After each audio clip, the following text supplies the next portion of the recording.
Hi everybody and welcome to my channel, The Dintle Pondo Sews, and I'm Dintle Pondo. If you're worried about my credentials, please note that I am a qualified fashion designer in South Africa as well as a qualified garment technologist in South Africa. I am feeling a little bit under the weather, so today's video is literally just a quick fast tutorial. I'm so sorry, I think I'm coming down with the flu, so if my voice sounds a little bit funny, please note that I'm not trying to be mean or anything like that. I'm literally just not feeling well, but you know, I'm sticking to a schedule. I'm holding myself accountable, and I'd like to upload this video for you guys on the day that I'm supposed to be uploading it, which is on Sunday. So this is the mini multifunctional household sewing machine, which I bought at Takealot for 500. I will leave a link to the actual what do you call this vendor that I bought it from on Takealot in the description box. So this is how it looks like. It is mini, it is portable. I'm going to be taking you through all the different functions that it comes with, so all the different accessories that it comes with, as well as all the functions that the sewing machine provides you. So starting off, obviously this is the sewing machine. As you can see, it is quite portable. It does have a little holder situation over here. I have used this sewing machine once, but before this I had another one that I actually sold off.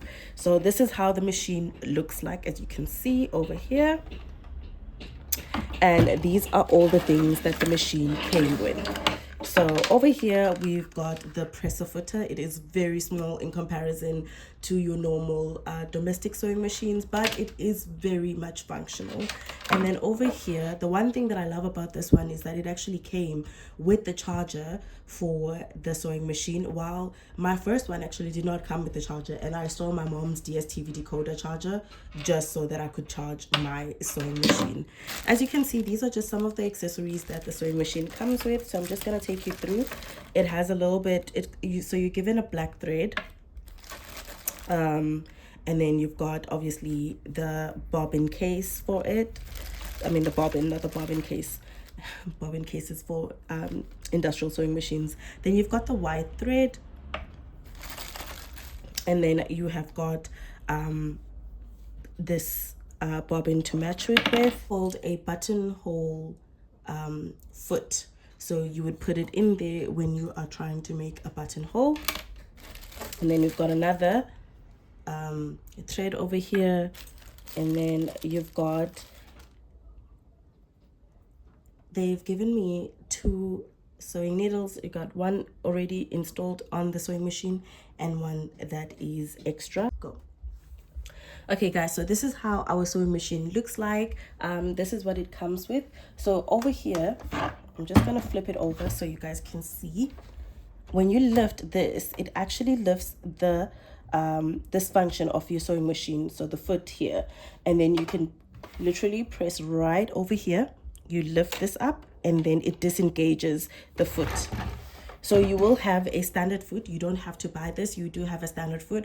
However, if you'd like to change your sewing machine foot for different functions, you're more than welcome to do so. You can buy extra foots by Takealot, or you can go to your nearest sewing center. So yeah. Then over here, you just slide this open, and this is where you will put in your bobbin, okay? And then as you can see right here at the back, we have this spool cover thing over here. So this is to ensure that your spool doesn't come out when you are sewing. So this is for your standard, for this particular size over here. However, you can use your normal spool without the cover, and trust me, it won't come out at all. And then over here you will see that your machine is labeled. So right here you've got the foot pedal, so this is where you will put in the clip, the head of your foot pedal, and then over here you have got the charging port. So this is where you'll put in the charger for your sewing machine. And then right over here you have got the battery. So hence why it's called a functional hence why it's called a portable sewing machine, because you can use it with a battery without the foot. So you can take it anywhere with you. As long as you have the batteries, the sewing machine is still very much functional. I don't particularly enjoy using it with the batteries, but yeah, it is something very nice to use if you are a traveling fashionista. And then over here you've got this little section over here. So this is where you can put your extra stuff. So say for instance you've changed the foot of your sewing machine, so you can put it over here. Or if you want to put any extra needles or anything like that, you can use this section to do so. So over here you can see that there is a lot going on. So here we've got some dials, and I'm probably sure if you're new to sewing, you're kind of thinking to yourself, what is this? Okay, so here, this is a dial to set your tension for your sewing machine. 1 is usually the weakest tension that you are going for. I normally use 1 if I want to gauge my fabric eventually, so it will ensure that, you know, when I'm sewing, I can pull the thread so that I can gauge my fabric. So normally we would put it on a 3 or 4 and 5 sometimes, depending on how tight you want your tension to be. I don't think I've actually used a 6 or 7 or 8 or 9. That means that your tension is going to be really tight, and I would not suggest this for any fabric that is stretchy. Do not do that. It is going to snap. Okay, and then over here you've got these dials, and then these dials are associated to the functions of the sewing machines. As you can see, you're given a total of 12 functions. Okay, a lot of the times you will only need either 1, 2, 3 or 4, and this is obviously based on what kind of stitch length are you looking for. So if you're looking for a shorter stitch length, you will go with number 1. As you can see, it also tells you where your needle will be on the actual foot over here. So I just want to make an example quickly. I just want to put in this guy. So the more you move your dials, right, this moves with it, right? So 1, it means that it is centered, right? 2, you have a slightly longer in comparison to number 1 stitch length. 3, your stitch length is much longer in comparison to 1 and 2. And then number 4, it actually moves. So you can see that it moved a bit. So let's just show you guys. 3, you see how it went back to be centered, and then 4, it moves a little bit to the left hand side. So essentially it tells you where your needle will be, so it will not be centered. And then that will also help you to gauge how much seam allowance you also have. So you know that if you're putting it at 4, say for instance now your seam allowance, you've cut it up for 1 centimeter and it is centered, so you know that 1 centimeter centered, that will be that. However, if you move it to 4, you might have a 1.2, 1.3 centimeter of seam allowance. So just be mindful of that when you're doing that. These are decorational features over here. I believe these are like blind stitches, if I'm not mistaken. And then you've got this stitch over here. These two are for your buttonholes. So these are to sew the sides, and then these are to lock the top and the bottom. So these two, they work together. Okay, so if you're doing buttonholes, 7 and 8 works together. So you'll do 7, then you'll do 8, then you'll do 7, then you'll do 8, then you'll do 7 again. So they work clockwise. Okay, and then over here, these are your zigzag stitches. So you can see this is more. This is a bit on the tinier end. This is a little bit looser, and this has a lot more spacing in comparison to 9, 10, and 11. So these are just, once again, you can use them for decorational purposes, or if you're sewing elasticated garments, you're more than welcome to use that. I know other people, they also use it for overlocking, which we can talk about that. I'll show you guys a tutorial on how to overlock using a zigzag stitch. Some people, they also use it to like do a roll stitch, but it is quite versatile. And quite frankly, these functions, you won't necessarily use all of them unless you are really investing in doing a lot more projects that require you to use decorational features or decorational stitches on your garments. But I will be taking you through it as we go in these tutorials, like tutorial. This over here is your back tacking. Okay, it's very important. This needs to work, guys. So every time when you start sewing, you'll do 1, 2, 3, and then you'll back tack. and then you let it go, and then you'll sew. So this is to just secure your stitches so that your seams do not unravel when you are done with your project. And over here, we've got our ruler. You can use this as a guide also for when it comes to your seam allowances. It can really come in handy. I think because I started using a industrial sewing machine, this never really came in handy for me because I was able to gauge how big my seam allowance needs to be. Okay, so lovely thing is you can put in your arm over here, so if you want to hold and sew, so you do have a little bit of spacing in terms of functioning and operating this sewing machine. Now let's get into the actual threading. The lovely thing about the sewing machine is that it actually tells you how to thread it. So your starting point will be over here. So this is your starting point, and then as you can see, it will show you right here that this is step number, so technically this is step number 1, but this is step number 1. Okay, this is telling you this is step number 1, but this is step number 1, and I'm going to guide you through it. So we have got, let me use a black thread so that it's more visible. So this is essentially how you want to do it. You want to put your thread right here like this. Then I'm just going to put this spool cover over here. And then what you want to do is you want to take it right through the back. So just to show you guys, you want to take it right through under here.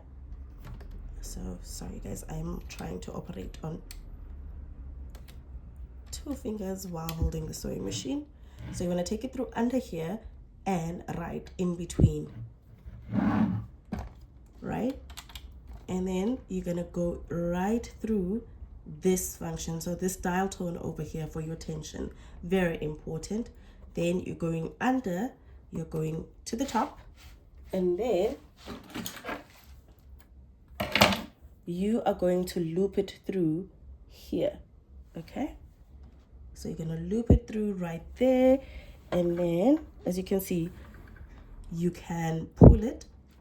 It won't restrict you, okay? And you can feel also the tension when you're pulling it, because this is on 9 and this is already tight. So I'm gonna push back on 4 because that is my standard, and it goes in a little bit better, okay? And then you've got to put it down over here, all right? And then I'm gonna bring you guys a little bit closer so you can see how you essentially insert it in these sections over here. So now what you want to do is you want to lower your needle a little bit so that you can go through this panel over here. So right here, you just want to go in. There's a nice big hole there. You just want to go in like this, right? So, and then you want to lift it up a little. And then you want to go right through to your needle point. And then you are done, honey. You're done. And there you have it. And a lot of the times I usually love to just do this when I am setting and prepping my machine.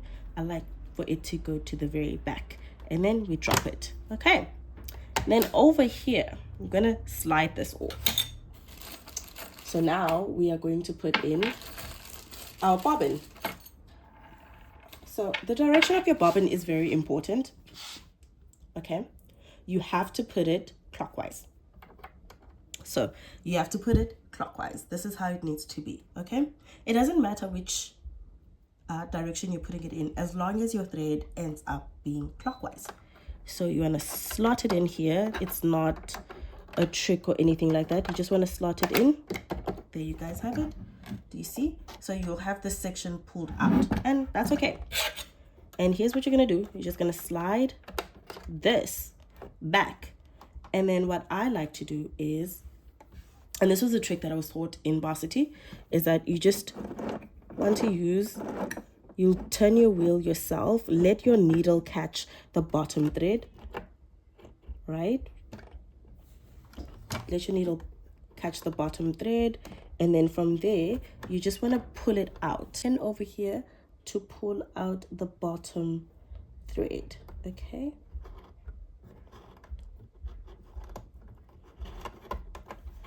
So there you guys have it. I've got my bottom thread out. Got my bottom thread out. And there you guys have it. So I've got my bottom thread, my bobbin thread right over here coming from underneath, and then I've got my top coming from the top. And that's literally all you need in order to start sewing. So this is how you set up a mini sewing machine, you guys. So just to show you, over here you're gonna put the foot in, and I'm just gonna put it right at the bottom, and then over here we are going to put the lights. And another lovely function that the sewing machine actually gives us is that we have lights. So you can switch on your lights over here. So as you can see, mine is not connected yet. And then we've got a cutter over here. So when you're done sewing, what you'll do is you'll just take your little thread and you'll just cut it off. And there you guys have it. And there you have it, you guys. This is how you go about threading a mini portable sewing machine. It's really not that complicated. And like I said, you are guided as you go, and it is quite sturdy, so you don't have to worry about it. Yes, it may feel a little bit plasticky, but trust me, most domestic sewing machines feel a little bit plasticky, but it definitely has its weight, and I can tell you for a fact that you will not regret spending your money here. Okay, if you have any questions about the sewing machine in particular, let me know in the comment section and I'll get back to you as soon as possible. And I will, as I said, I'll leave the link to the vendor that I actually bought it from on Takealot in my description box. So be sure, if you guys are looking to buy the specific sewing machine, then you can pop over there. At the moment it is 500. Last time I checked it was 499, so it is 500. So yeah, just round it off to the nearest round it off to the nearest 100. I'll be uploading a few shorts for you guys on how to start sewing paper wise, and then I'll do it on fabric. I'll do like shorts on paper, and then I will do a full tutorial on fabric next week. So catch you guys then. Okay, I hope you guys enjoyed this video. Once again, I do apologize. I am feeling under the weather, and I told myself that I'm still going to put in a little bit of effort to make sure that there is consistency in this channel, because I really want to be known for that this year. Okay, cool. See you in the next one.